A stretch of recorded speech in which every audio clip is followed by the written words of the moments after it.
Active balancing circuits break down into three general categories. One of them is to move charge using capacitors. So I would charge a capacitor up using a high voltage cell, and I would discharge that capacitor into a low voltage cell. The other way is to move energy using a transformer or an inductor. And so we draw current out of a high voltage cell into an inductor, and then we switch that current into a lower voltage cell so that current keeps flowing through the inductor to do that. A third kind uses DC-DC converter techniques, and there's a wide variety of these that are possible, and they're generally some combinations of capacitors and inductors that discharge the high cells and charge the low cells. And we'll just briefly look at one idea that uses a DC-DC converter technique in the next section. I say that they're expensive and there's no clear benefit at this point. Actually, there may be a benefit, and even though they are expensive, they work quite well. So take this last comment here with a little bit of skepticism, because it may be that the future is moving in that direction. In this section, we're going to look at capacitor-based designs and how they work, and a significant limitation of these designs. In this circuit here, we show a battery stack balancer that uses it has N cells and it has N-1 capacitors. And it has these switches, which you can think of as being some kind of a transistor switch. I've just drawn it as a single pole double throw switch. And it has control. And the control is simply a oscillating left, right, left, right, left, right. So it switches all of the switches to the left for a period of time, and then all of them to the right, and there's no intelligence in the switching at all. So if we think about two cells right next to each other here, what's going to happen is that they share this capacitor. And suppose this is high and that's low. The way that the switch is drawn, this battery, this cell, is going to charge that capacitor up to its own voltage. And then when the switches move to the opposite position, this capacitor is now a higher voltage than this low voltage cell, and the capacitor is going to discharge through that low voltage cell and charge up that low voltage cell. So progressively over time, depending on how fast the switching is and so forth, the two cells next to each other are going to be at the same voltage. And since all cells are connected that way, if this cell and this cell are at the same voltage, and if this cell and this cell are at the same voltage, and if this cell and the cell next to it are at the same voltage, then they're all at the same voltage. So you can see that over time we will balance the voltages of cells this way. Now go back to balancing criteria. Do we balance voltage or SOC, or what do we balance? This circuit is going to balance voltage only, which may or may not be the right thing to do, but at least this is very, very simple. It doesn't require any brains, any state estimation or anything like that for it to work. So over the course of time, the entire battery pack is equalized. Now, if we have the situation where all of the cells are equal except I've got one high cell and it's at the end of the battery pack, it's going to take a long time for this to influence this, which influences this, which influences that, and so forth. So it's not the speediest balancing mechanism around, but it can keep a battery pack in balance based on their voltages. An alternative, which has some similarities but some differences, is the one that drawn in this circuit here, where we have different sets of switches and kind of a switching matrix where the control is now intelligent, and I can move this single capacitor to be connected in parallel with any single one of these cells. So suppose that's the high cell and that's the low cell. I would control the switches to place this capacitor in parallel with the high cell to charge up the capacitor, and then I would place the switches in such a way that it was in parallel with the low cell to discharge and charge up that low cell. So the trade-off is, instead of having multiple capacitors where I'm balancing everything all at once, slowly, I now have one capacitor where I am balancing really only the worst case cells, the highest and the lowest, but that can happen much more quickly if they are separated from each other in the battery pack. So those are the two capacitor-based designs that we'll look at. Capacitors are nice because everyone understands capacitors. Inductors are kind of weird. Nobody understands inductors. Of course, that's an exaggeration. It's not true, but at least in my experience working with students and myself over many years, everyone would prefer to use a capacitor versus an inductor.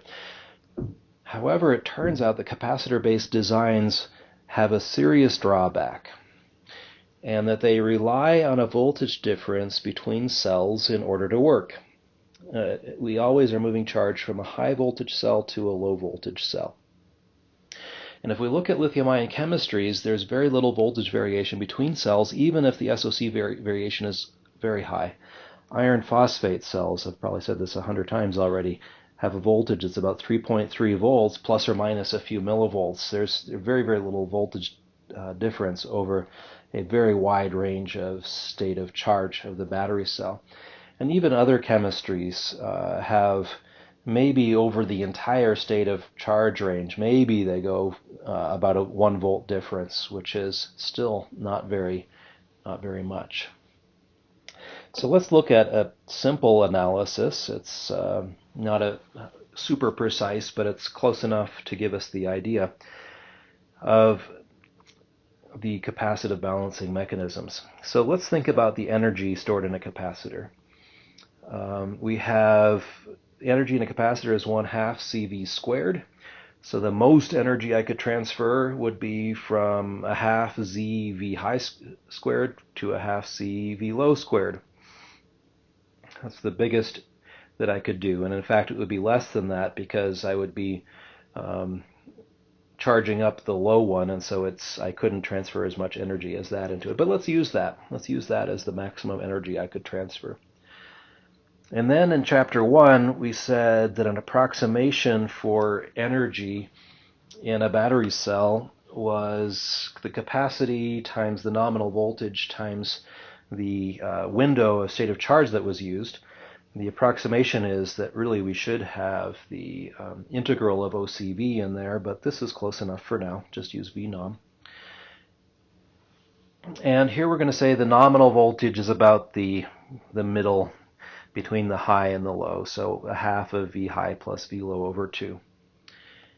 So I can replace this with this, and I could set that energy equal to that energy, and my goal is I want to know how much can I change state of charge by connecting to a high voltage cell and then a low voltage cell with my capacitor. That equation is here with this substitution. And then the other side, I factor V squared minus V squared to be V plus V and then V minus V. If you work that out using FOIL, you'll see that it's the same thing. And then on both sides of this equation, there's a divide by 2, so I multiply both sides by 2 and I get rid of that. On both sides, there's a V high plus V low. I can divide both sides by that. And I can solve for delta Z by dividing both sides by Q. And I get this expression. The change in state of charge by one switching operation is the capacitance of the capacitor divided by the capacity of the battery cells times the difference in voltage between the high cell and the low cell. And for units to work out, the capacity of the cell must be in ampere seconds or coulombs. So let's consider an example. A 10 amp hour cell, which is a pretty reasonably sized battery cell. And in fact, in many battery packs, we have much higher capacities than that. So that's 36,000 coulombs. And we'd like to say, how much does state of charge change when the difference in voltage between the high cell and the low cell is 0.1 volts, which is pretty high. That would be on the order of, for a cell that has a very high OCB slope, probably on the order of 20% SOC, and on an iron phosphate cell, that would be almost 100% SOC difference between the two cells. So this is quite a severe voltage case, which you notice the bigger the delta V, the more the state of charge changes. So it's going to be slower than what we predict here in this example in most cases. We have a design choice in the value of the capacitance that we choose, but high-valued capacitors tend to have high resistance, and so they're going to charge slowly. And we haven't taken that into account in our approximation. We've basically said that capacitor charges instantly, and there's no energy lost when I do so. Not true, so we have kind of a best-case scenario with our equations. So I'm going to select a ridiculously large capacitor value of 1 farad. This is a supercapacitor, and supercapacitors have concerns of their own, and usually they're limited in voltage to about 2.5 volts or maybe 2.7 or so, but certainly below a lithium-ion voltage. So I'd have to use multiple supercapacitors, which then need their own balancing circuitry, as it turns out, and their own monitoring circuitry. So a 1 farad capacitor is larger than we would almost certainly use in real life, but we'll use it just for the number because it's a nice number. The delta Z, the change in state of charge that I can effect by switching a capacitor across a high voltage cell and then across a low voltage cell, is this 1 farad divided by 36,000 coulombs times the delta V of 0.1. Notice I've made that as big as possible and that as big as possible to affect as big a change as possible. And this here, this 10 amp hours is, it's pretty typical. It could be bigger in real life. But we've chosen a fairly small typical value to make this overall change delta Z as big as we might imagine it practically being, and we get a number of 3 times 10 to the minus 6. Wow, in terms of percentage, it's 3 times 10 to the minus 4% every time I switch. So I'd have to do something like 330 switches to even get 1% change in state of charge. And for many percent state of charge, it's going to take a long time. So equalizing using a capacitor circuit is probably not practical for a lithium-ion battery pack. They do make the most sense for electric vehicle applications where the voltage variation can be fairly large. For HEV applications where the voltage variation is very, very small because the state of charge range used is small, the voltage, it doesn't make sense. It really doesn't make sense to use a capacitor design.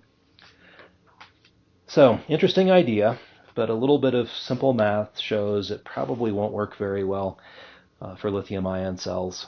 So that leads us to investigate inductive designs instead.